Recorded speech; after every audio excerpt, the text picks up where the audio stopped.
नमस्कार, कैसे हो स्कूल ऑनलाइन क्लासेज में आपका स्वागत है।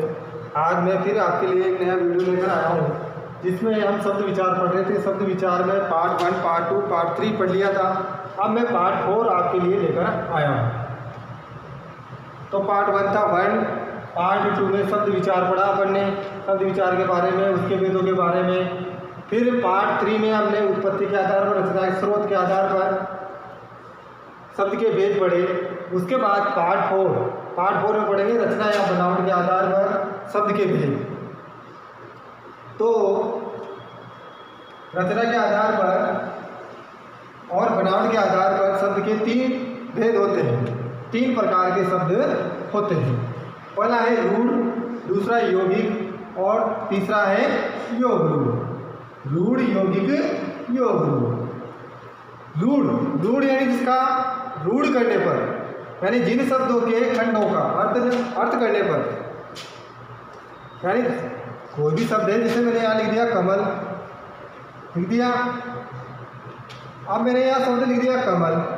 अब एक शब्द लिख दिया तो ये कमल जो पानी में खिलता है, एक पुष्प का नाम है। तो पानी में खिलता है, कीचड़ में भी खिलता है। तो ये इसका जहाँ तक ये इससे वर्ण जुड़े हुए हैं, इसके खंड नहीं हुए हैं, वहाँ तक तो इसका अर्थ है। लेकिन जब इसके खंडों को अलग अलग कर देंगे, अर्थात इसको वर्णों में विभक्त कर देंगे, अलग अलग वर्ण कर देंगे इसके, तो क्या होगा? इन टुकड़ों का कोई अर्थ नहीं होगा। उनका क्या नहीं होगा? कोई अर्थ नहीं होगा। ये अर्थहीन हो जाएंगे।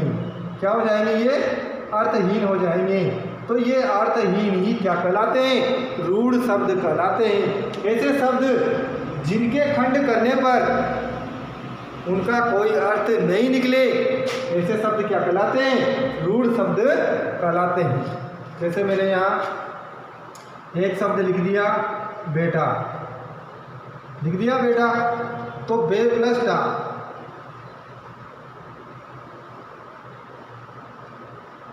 कर दिया। अब इन दोनों शब्दों का कोई अर्थ नहीं निकल रहा, यानी दोनों जो शब्द जैसे मात्राएं लग रही है तो शब्द कहे जाएंगे। तो इन दोनों शब्दों का कोई अर्थ नहीं निकल रहा, तो ये शब्द क्या कहलाएंगे? ये दोनों टुकड़े खंड करने पर जिसका कोई अर्थ नहीं निकल रहा, तो वह रूढ़ शब्द कहलाएंगे। क्या कहलाएंगे? रूढ़ शब्द कहलाएंगे। जिन शब्दों के खंडों का अर्थ न हो वे रूढ़ शब्द कहलाते हैं। खंड यानी टुकड़े, खंड यानी टुकड़े आप लिख सकते हो। इसका अर्थ यहाँ कोष्टक बना के लिख लेना। टुकड़े करने पर टुकड़ों का अर्थ न हो वे शब्द क्या कहलाते हैं? रूढ़ शब्द कहलाते हैं।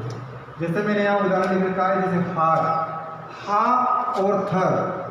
हा का कोई अर्थ नहीं है, थ का कोई अर्थ नहीं है। यहाँ लिख दिया मैंने कमल, चूंकि मैंने ऊपर बता चुका हूँ, क प्लस म प्लस ल।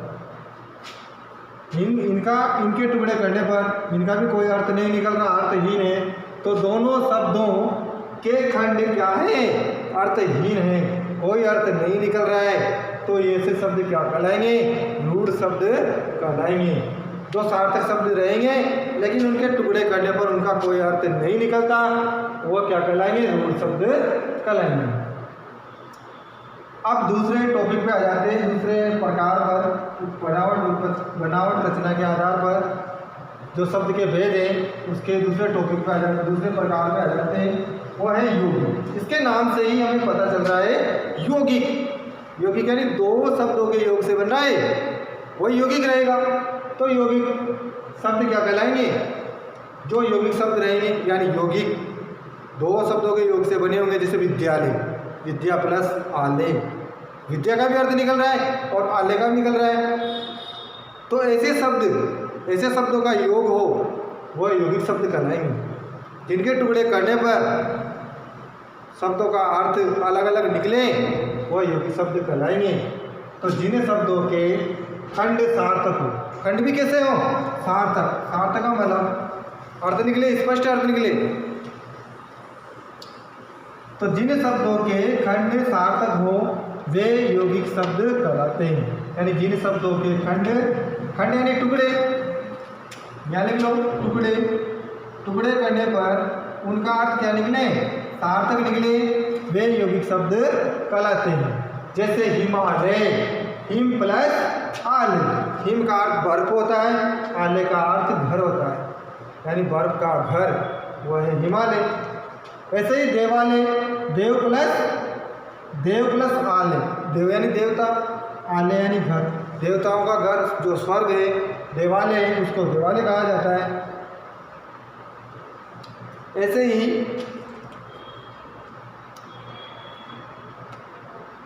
प्रेम सागर, प्रेम प्लस सागर यानी प्रेम का सागर, प्रतिदिन, प्रति प्लस दिन,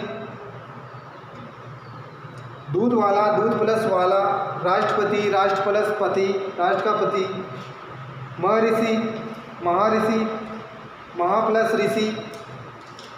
तो ऐसे शब्द जो जिनके टुकड़े करने पर अलग अलग अर्थ निकले, सार्थक अर्थ निकले, वह यौगिक शब्द कहलाएंगे।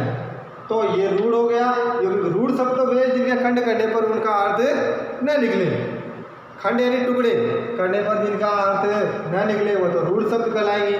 यौगिक शब्द दो शब्दों के, जिन शब्दों के खंड करने पर सार्थक अर्थ निकले, जिनके अलग अलग अर्थ निकले और सार्थक अर्थ निकले, वह क्या कहलाएंगे?